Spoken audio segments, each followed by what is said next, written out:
Beneath the scorching sun of wartime Florida, a construction site became the stage for a string of so-called accidents. But was it really fate, or something far darker at play?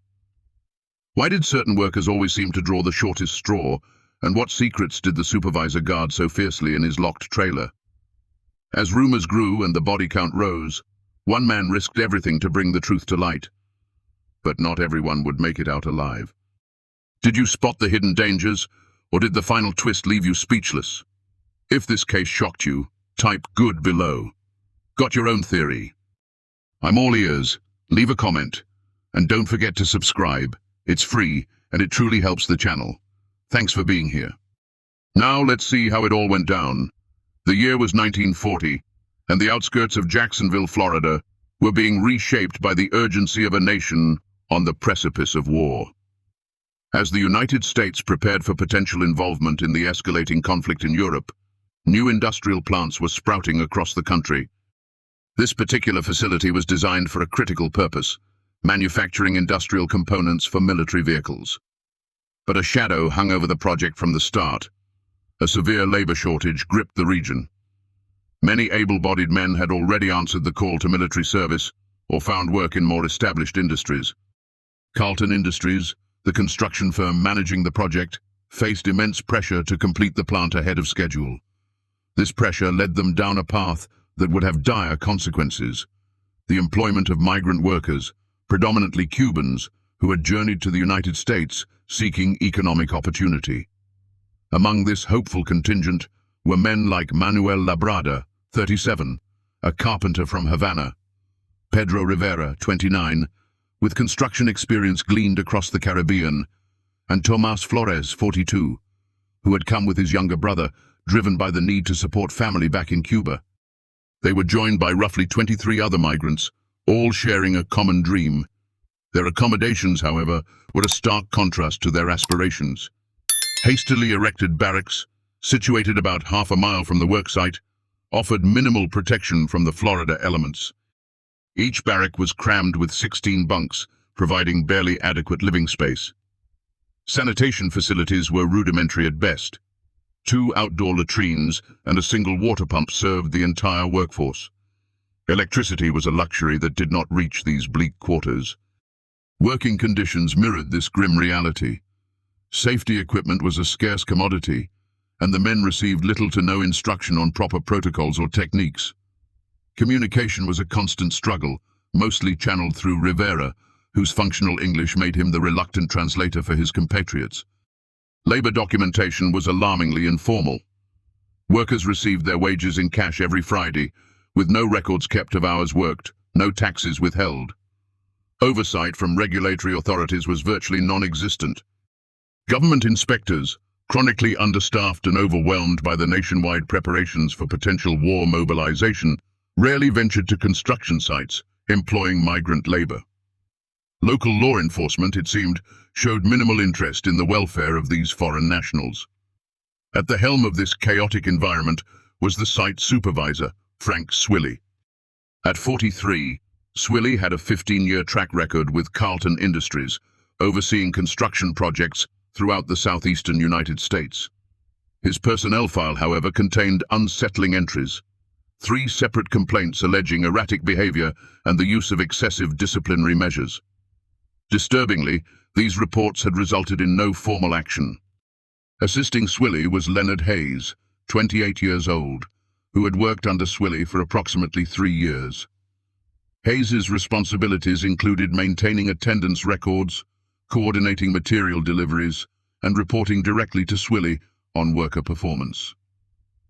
Hayes lived in town, commuting daily to the construction site, a world away from the grim barracks. The relationship between Swilly and Hayes initially appeared professional, albeit strictly hierarchical. Swilly demanded regular reports on worker behavior, productivity, and any voiced complaints. Hayes complied, unaware at first of the sinister use to which Swilly would put this information. The project commenced in March 1940. Initial progress unfolded as planned. The foundation was completed by early April, and the erection of the steel framework began mid-month, with favorable weather allowing for steady work. But Frank Swilly was establishing a management system that centered on an insidious form of information gathering. Each morning he required Leonard Hayes to circulate among the workers, observing their conversations and meticulously noting any sign of discontent. Hayes, believing this to be a standard supervisory procedure, dutifully compiled these observations into daily reports. Swilly, it became clear, paid particular attention to workers who questioned instructions, arrived late, or significantly conversed amongst themselves in Spanish. He maintained a private notebook, a ledger of sorts, where he documented these individuals, adding his own cryptic annotations after any incidents on the site. His office, a small trailer adjacent to the main construction zone, remained locked whenever he wasn't inside. Workers whispered of hearing Swilly muttering to himself within that trailer during lunch breaks, a disquieting soundtrack to their meager reprieve. May 1940 marked the first death on the site. Ernesto Vega, 32, fell from the second-level structural beams when a safety cable unexpectedly gave way. A subsequent, albeit cursory investigation, revealed that the cable had been partially cut before the incident. Local authorities, however, performed only a superficial examination and officially recorded Vega's death as a workplace accident. No forensic analysis of the compromised cable was ever conducted. Hayes, with a growing sense of unease, noticed that Vega's name had appeared in Swilly's notebook 3 days before the fatal accident. The annotation indicated Vega had complained about pay discrepancies. When Hayes cautiously mentioned this connection, Swilly dismissed the observation with chilling nonchalance, stating that workplace accidents were frequent occurrences on large construction projects. A disturbing pattern of selective discipline began to emerge across the worksite. Workers whose names appeared in Swilly's notebook found themselves assigned to increasingly hazardous tasks, their pay docked for alleged infractions or subjected to Swilly's venomous verbal abuse. Several men, unable to endure this targeted harassment, abandoned the project. Replacement workers arrived weekly, maintaining the necessary manpower, but doing little to dispel the growing atmosphere of fear. Manuel Labrada, keenly observing this dangerous dynamic, quietly advised his fellow Cubans to avoid drawing Swilly's attention. He urged them to refrain from speaking Spanish when Swilly or Hayes were near, to arrive a full 15 minutes before their scheduled start time, and to accept instructions without question. These precautions, born of fear, potentially reduced the incidence of selective targeting among his immediate associates. Leonard Hayes, meanwhile, began to recognize the horrifying correlation between his daily reports and the subsequent accidents or disciplinary actions. Workers mentioned in his observations often suffered mishaps or faced confrontations with Swilly within days of his reports being submitted. This dawning realization ignited a profound and growing concern about his unwitting role in these grim events. June 1940 brought a second death. Rafael Moreno, just 24 years old, was killed when a concrete formwork collapsed. The investigation determined that the supports had been removed prematurely. Once again, local authorities documented the incident as an industrial accident, conducting no thorough investigation. Moreno, it was later learned, had previously argued with Swilly over the length of their breaks. The turning point for Hayes came when he gained access to Swilly's locked office and his notebook during a lunch break when Swilly had momentarily left it unsecured. The notebook contained far more than simple observations. It was a detailed chronicle of workers' movements, their private conversations, even personal characteristics. And then Hayes saw it, his own name, appearing in recent entries, accompanied by annotations that questioned his loyalty. This chilling discovery spurred Hayes to alter his reporting practices.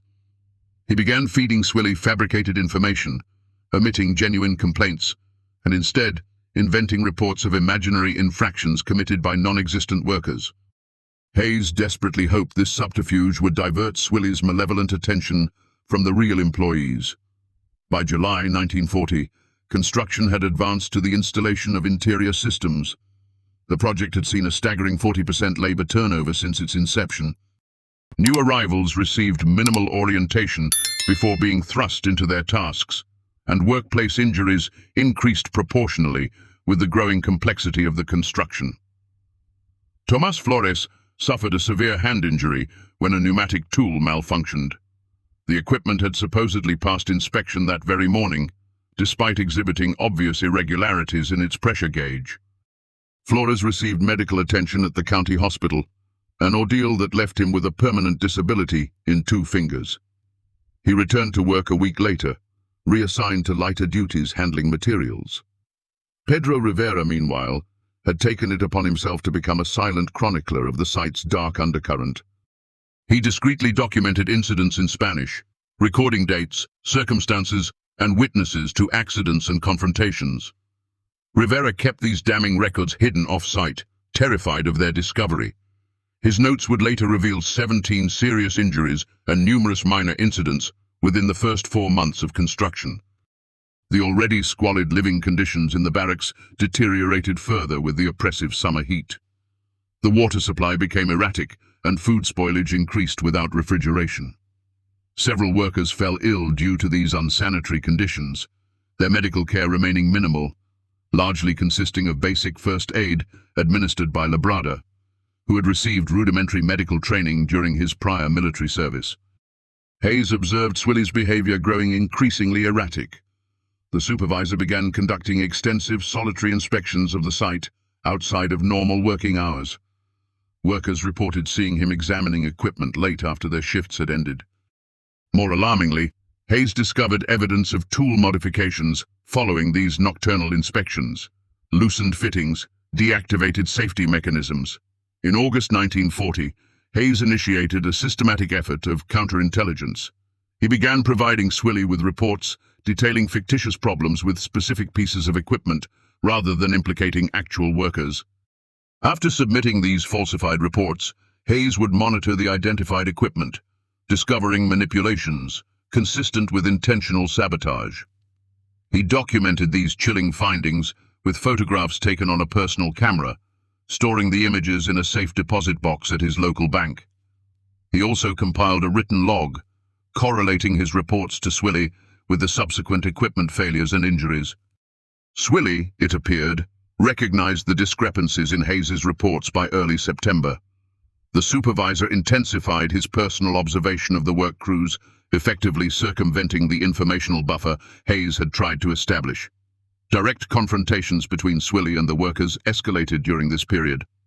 Several more Cuban workers, citing unsafe conditions, quit the project. Manuel Labrada, in a desperate attempt to protect those who remained, organized an informal safety system. Workers began operating in pairs, maintaining constant visual contact during their shifts. Equipment was independently inspected by the workers themselves before each use, and a subtle signaling system was devised to communicate potential hazards. These grassroots precautions may well have prevented further serious injuries. Hayes, now fully aware of the extent of Swilly's dangerous paranoia and sabotage, attempted to alert Carlton Industries management to the perilous conditions on site. He drafted a detailed letter outlining his observations and grave concerns. But before he could send it, Hayes discovered his desk had been searched. The letter, his desperate plea for intervention, was gone. The very next day, Swilly assigned Hayes to inspect the roof installation, a highly unusual deviation from his normal administrative duties, and a task that would place him in a vulnerable, isolated position. September 15, 1940, marked the critical, bloody escalation. During the morning crew assignment, Swilly publicly accused Leonard Hayes of undermining project management. The confrontation erupted in front of approximately 30 workers gathered in the materials storage area. Swilly, with a theatrical flourish, produced Hayes's purloined draft letter to management, reading damning excerpts aloud. Hayes, cornered but resolute, admitted to authoring the document, stating firmly that his concerns for site safety justified administrative intervention. Swilly's response was swift and brutal. He fired Hayes on the spot, demanding he leave the worksite immediately. Hayes refused, declaring his intention to contact the authorities directly to report the conditions and the string of suspicious incidents. The verbal confrontation rapidly intensified. Swilly, his face contorted with rage, snatched a steel pipe from a nearby pile of materials. Without warning, he brought the pipe down on Hayes's head with savage force. Hayes crumpled to the ground instantly. Swilly, however, did not stop. He continued the vicious assault, delivering multiple blows to Hayes's head and torso as horrified workers looked on. Several men, including Manuel Labrada and Pedro Rivera, rushed forward, attempting to intervene and restrain the frenzied supervisor. Swilly lashed out, striking Labrada with the pipe, before other workers finally managed to subdue him.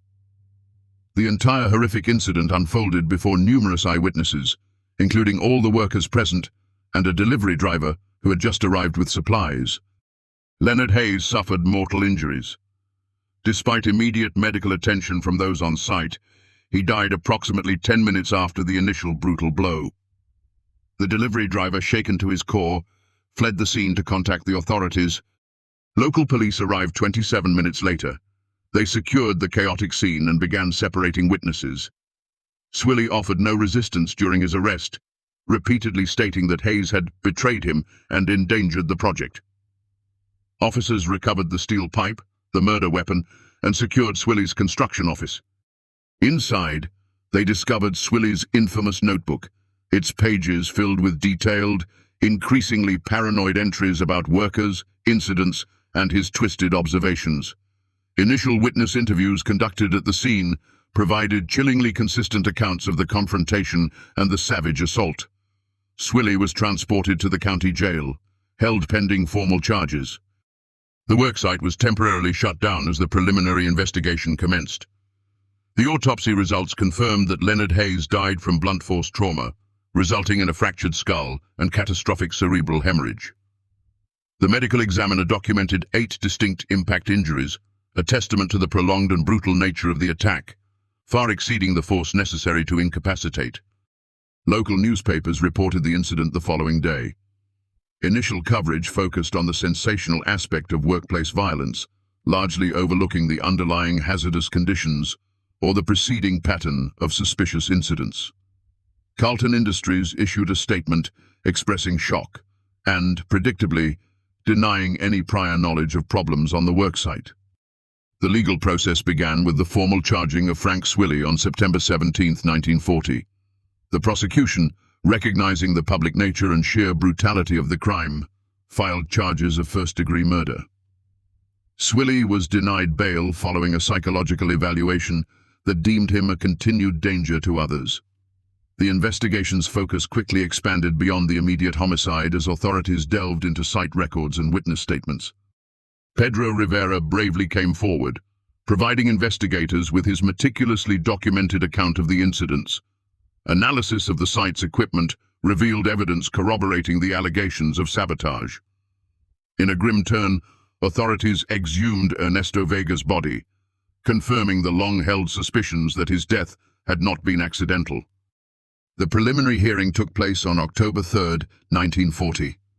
The prosecution presented the testimony of 12 eyewitnesses to the assault. The evidence laid out was damning: the recovered murder weapon, the autopsy findings, and Swilly's own incriminating notebook. The judge determined there was sufficient evidence to proceed to trial. Swilly's defense attorney requested a psychological evaluation, suggesting diminished capacity. Court-appointed psychiatrists examined Swilly in October, identifying significant paranoid tendencies and a possible schizophrenic disorder.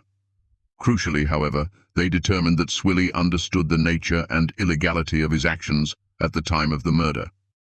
The trial of Frank Swilly commenced on November 12, 1940. Jury selection took 3 days, hampered by the extensive local publicity the case had generated.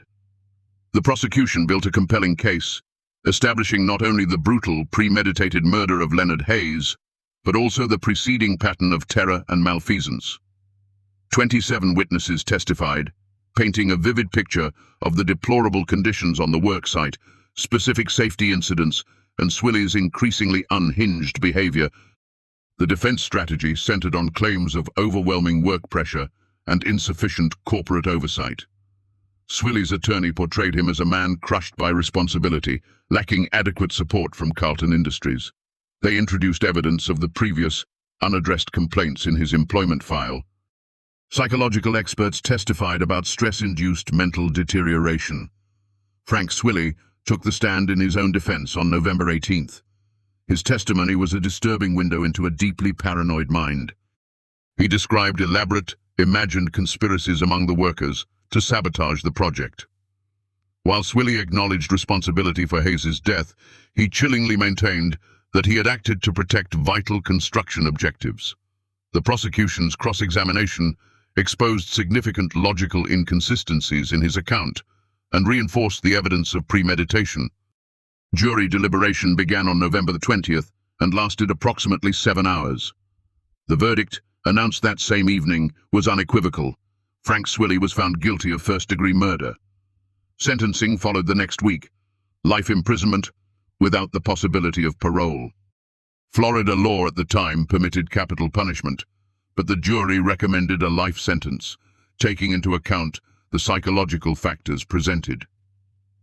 Frank Swilly entered the state prison system on December the 3rd, 1940. Prison medical records documented a continued decline in his mental health, despite treatment attempts. He remained incarcerated until his death from natural causes in 1962, having served 22 years of his sentence. The construction project, tainted by bloodshed, remained suspended following the homicide. Carlton Industries faced significant legal and financial repercussions. The investigation exposed corporate negligence regarding the prior complaints about Swilly's behavior.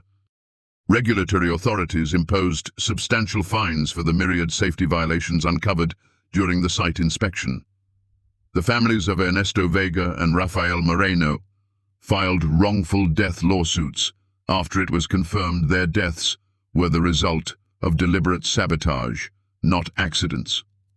These cases eventually concluded with out-of-court settlements that included financial compensation and a formal acknowledgement of corporate responsibility. Manuel Labrada recovered from the injuries he sustained during the fatal confrontation. He provided key testimony during both the criminal and civil proceedings. After the case's resolution, Labrada relocated to Tampa, where he established a small carpentry business. His harrowing experience spurred him to become involved in early labor safety advocacy organizations. Pedro Rivera's meticulous documentation proved fundamental in establishing the pattern of incidents. His careful record supported both the criminal prosecution and the subsequent civil litigations. Rivera later collaborated with legal aid organizations, assisting migrant workers throughout Florida, focusing on workplace safety and fair treatment. Leonard Hayes received posthumous recognition for his courageous efforts to prevent further harm. His family established a memorial scholarship to support education in occupational safety. The University of Florida's Department of Engineering continues to grant annual awards recognizing students who demonstrate a commitment to workplace safety principles. The case of Frank Swilly and the tragic events at the Jacksonville construction site set an important legal precedent regarding corporate accountability for supervisors' actions and the critical importance of workplace safety oversight. Regulatory reforms implemented in subsequent years frequently reference the circumstances and systemic failures identified during these investigations. Training requirements for construction supervisors were notably increased, specifically in response to the deficiencies laid bare by this case. The court records remained in county archives, occasionally cited in legal and historical research. In 1978, the documentation was transferred to state archives as part of broader historical preservation initiatives. The complete file contains investigative reports, witness statements, trial transcripts, and documentation of physical evidence. The worksite eventually reopened under new management in 1941, completing the originally planned manufacturing plant. After World War II, the building was repurposed for civilian production. The structure remained operational until 1987, when production was relocated. The building itself was demolished in 1992, replaced by commercial development. The barracks that had housed the migrant workers were dismantled immediately following the case's resolution. The land was later incorporated into agricultural use, until suburban development overtook it in the 1970s. No historical marker identifies the site or acknowledges the grim events that transpired there. This case stands as a stark, documented example of the perilous industrial conditions faced by migrant workers during the pre-war era. Limited regulatory oversight, combined with inadequate corporate supervision, created environments where exploitation and danger festered. The ultimate legal response, while addressing specific criminal actions, left broader systemic issues largely unaddressed, until later decades brought greater attention to labor safety and workers' rights.